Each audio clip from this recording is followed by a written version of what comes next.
नमस्कार, मैं राकेश और आप मुझे सुन रहे हो टैक्स जंक्शन पर।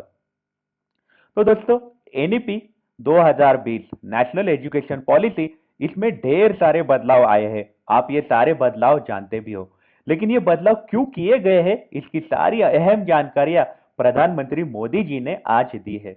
आज इस वीडियो में हम जानेंगे कि मोदी जी ने हमको क्या क्या बोले, कि क्या क्या रीजन दिए कि जिसके कारण एनईपी 2020 आई है। तो आइए लेते हैं उस बारे में डिटेल में जानकारी। मैं आपको बताऊं, अगर आपने हमारे चैनल को सब्सक्राइब नहीं किया है तो आप जरूर सब्सक्राइब करिएगा, क्योंकि ये चैनल पे मैं आपको finance, income tax, business, GST के साथ साथ एजुकेशन और एग्जामिनेशन की भी जानकारी देते रहने वाला हूं। तो आइए जानते हैं कि प्रधानमंत्री ने क्या क्या रीजंस दिए कि जिसके कारण एनईपी 2020 आई हुई है। तो प्रधानमंत्री ने एक इंपॉर्टेंट बात बोली कि हमारे एजुकेशन सिस्टम में बहुत सालों से बदलाव नहीं आए थे, और बदलाव नहीं आए इसके कारण क्यूरियोसिटी और इमेजिनेशन की वैल्यूज को प्रमोट किया ही नहीं गया।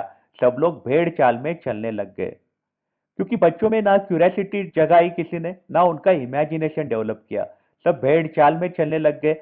हर किसी को डॉक्टर बनना था, वकील बनना था, इंजीनियर बनना था। सबने एक तरीके की होड़ लगाई थी। प्रधानमंत्री ने आगे बोला कि बच्चों का इंटरेस्ट देखा नहीं गया, बच्चों की एबिलिटी देखी नहीं गई, और साथ ही साथ डिमांड की मैपिंग भी नहीं की गई। सीधा होड़ लगा दी, और ये सिस्टम को बाहर निकालना जरूरी था, इसलिए एनईपी 2020 आई है। प्रधानमंत्री ने आगे भी बोला कि बच्चों में क्रिटिकल थिंकिंग और इनोवेटिव थिंकिंग विकसित कैसे होगी जब तक हमारे एजुकेशन में पैशन नहीं रहेगा, फिलॉसफी नहीं रहेगी, और साथ ही साथ पर्पज नहीं रहेगा एजुकेशन लेने का।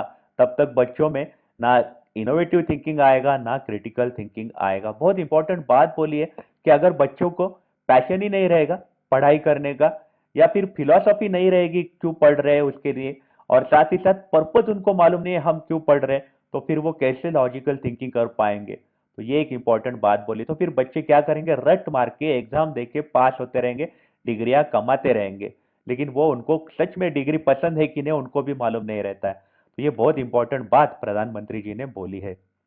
एक चीज का उन्होंने एक जिक्र किया कि जैसे पैटर्न 10+2 का पैटर्न उन्होंने बंद किया है गवर्नमेंट ने, अब पैटर्न होगा 5+3+3+4। ये पैटर्न क्यों आया है उसका भी प्रधानमंत्री ने रीजन दिया है। प्रधानमंत्री ने कहा कि विश्व जो है एक ग्लोबल स्टैंडर्ड बना रहा है, शिक्षा में एक ग्लोबल स्टैंडर्ड बना रहा है। मतलब सारे विश्व में जो पैटर्न फॉलो किया जाएगा वही इंडिया में भी फॉलो करना जरूरी है। मतलब विश्व में 5+3+3+4 आ रहा है, तो हमारे इंडिया में भी होना जरूरी है, ताकि इंडिया उनके साथ अलाइन होगा, और इंडिया के बच्चे जो है उनको ग्लोबल सिटीजन बनाना पड़ेगा। और इसका ध्यान रखना है कि हम बच्चों को ग्लोबल सिटीजन बनाएंगे ही, लेकिन साथ साथ उनके अपनी जड़ों से भी उन्हें जुड़े रहना चाहिए। ऐसा ना हो कि बच्चों का ज्यादा अट्रैक्शन हो वेस्टर्न की तरफ, और अपनी जो मूल जड़ें होती है, हमने कई बार देखा है कुछ बच्चों को होता है हिंदी पसंद नहीं है, इंग्लिश बोलना बहुत अच्छा लगता है, इंग्लिश वाले लोग उनको इंटेलिजेंट लगते। तो ये सारी चीजें का रीजन है कि अपने एजुकेशन सिस्टम था ठीक नहीं था, कि बच्चों को मालूम ही नहीं था कि क्या अच्छा है क्या बुरा है, अपनी जड़ें भूल चुके थे लोग। तो ये बहुत इंपॉर्टेंट बात प्रधानमंत्री ने बोली है। साथ ही साथ एक बात बोली है कि इस बात में कोई विवाद नहीं है कि घर की बोली और स्कूल में पढ़ाई की भाषा एक होने से ही बच्चों के सीखने की गति बेहतर होती है। और ये एक बहुत बड़ी वजह है कि जिसकी वजह से जहां तक संभव हो 5वीं तक एटलीस्ट बच्चों को उनकी मातृभाषा में पढ़ने के लिए सहमति दी गई है। बच्चे 5वीं तक मातृभाषा में पढ़ेंगे, मतलब जो भाषा घर में वो बोली जाएगी वही स्कूल में बोली जाएगी, तो बच्चों को पढ़ना आसान हो जाएगा। इसके बाद प्रधानमंत्री ने कहा कि व्हाट टू थिंक, हमारे एजुकेशन में अभी जो है ना व्हाट टू थिंक मतलब क्या सोचना चाहिए, ऐसी बातें होती है। लेकिन एक्चुअली हाउ टू थिंक ये जो चीज होती है, कैसे सोचना, वो चीजों पे ध्यान नहीं दिया गया है। तो नई शिक्षा नीति जो है वो हाउ टू थिंक पे ध्यान देने वाली है। कैसे सोचना, क्या सोचना है ये तो दूर की बात है, लेकिन कैसे सोचना है ये बहुत इंपॉर्टेंट बात प्रधानमंत्री ने बोली है। क्योंकि उन्होंने ये बोला है कि आज के दौर में इंफॉर्मेशन और कंटेंट जो है उसकी कोई कमी नहीं है। आपको ऑनलाइन जो चाहे पढ़ने को मिल जाता है, मोबाइल पे आपको हर चीज हासिल हो जाती है। और इसी बात को ध्यान में रखकर ही शिक्षा नीति में प्रयास किया गया है कि पढ़ाई में जो लंबा चौड़ा सिलेबस है ना, वो अब हटा दिया जाएगा और बच्चों को inquiry based, discovery based, discussion based और एनालिसिस बेस्ड के तरीकों से ही पढ़ाया जाएगा।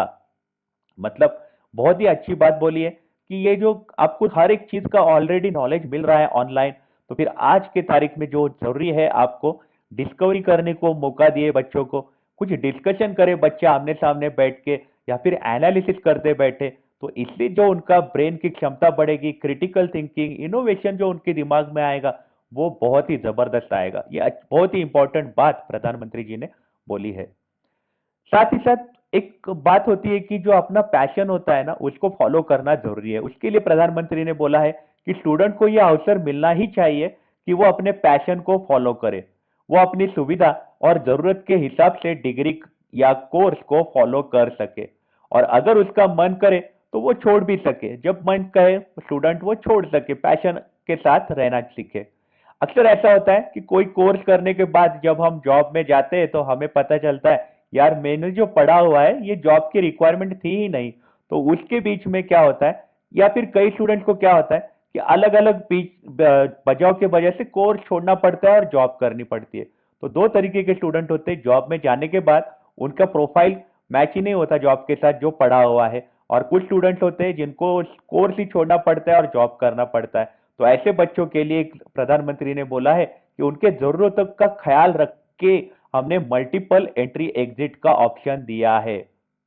मतलब स्टूडेंट क्या कर सकते हैं कि मान लो कि जॉब की रिक्वायरमेंट ये है, एक्स वाई जेड जॉब की रिक्वायरमेंट है, तो वो कोर्स करने के लिए वो वापस आ सकते हैं, पढ़ाई करके वापस जॉब ज्वाइन कर सकते हैं। या फिर आपको कभी कभी पढ़ते हुए आपको अचानक से पढ़ना छोड़ना पड़ा और आपने जॉब ज्वाइन किया, तो ऐसे मोड पे आप कभी भी वापस आ सकते हो। जो भी आपने पढ़ा है वो कभी वेस्ट नहीं जाएगा, क्योंकि वहां पे आपके लिए क्रेडिट बैंक बनाई दी गई है। तो आपको ये भी बहुत अच्छा अवसर गवर्नमेंट ने दिया है। मतलब स्टूडेंट वापस कोर्स से जुड़कर अपनी जॉब रिक्वायरमेंट के हिसाब से इफेक्टिव तरीके से पढ़ सकते हैं। तो स्टूडेंट को ये स्वतंत्रता होगी, स्वतंत्रता वर्ड बहुत इंपॉर्टेंट है। स्टूडेंट्स की स्वतंत्रता को आज तक किसी ने सोचा नहीं था कि स्टूडेंट भी स्वतंत्र होते हैं। अगर वो कोई कोर्स बीच में छोड़कर दूसरे कोर्स में प्रवेश लेना चाहे तो कर सकते हैं। इसके लिए वो पहले कोर्स से एक निश्चित समय तक ब्रेक ले सकते हैं और दूसरा कोर्स ज्वाइन कर सकते हैं।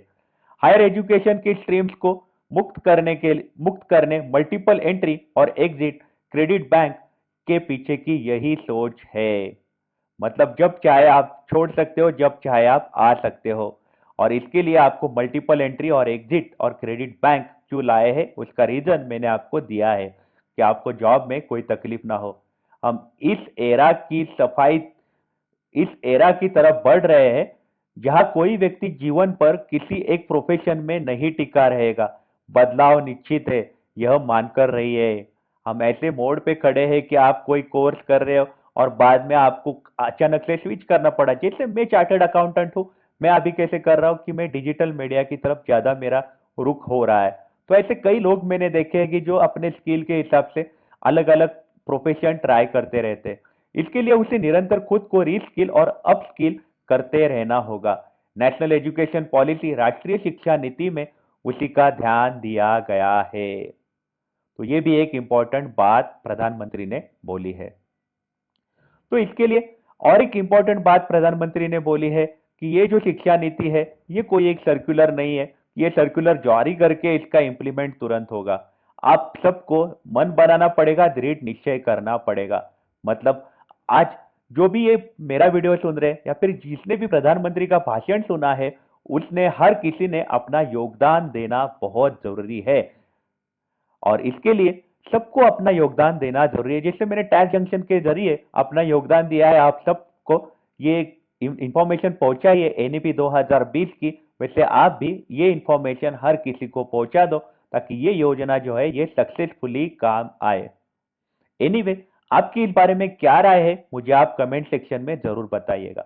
आप अपना ख्याल रखिएगा। अगर आप काम के लिए बाहर निकल रहे हो तो आप अपने आप को सैनिटाइज करिएगा। Take care, have a nice day. आप अपना ख्याल रखिएगा। अगर आप काम के लिए बाहर निकल रहे हो तो आप अपने आप को सैनिटाइज करिएगा। Take care, have a nice day.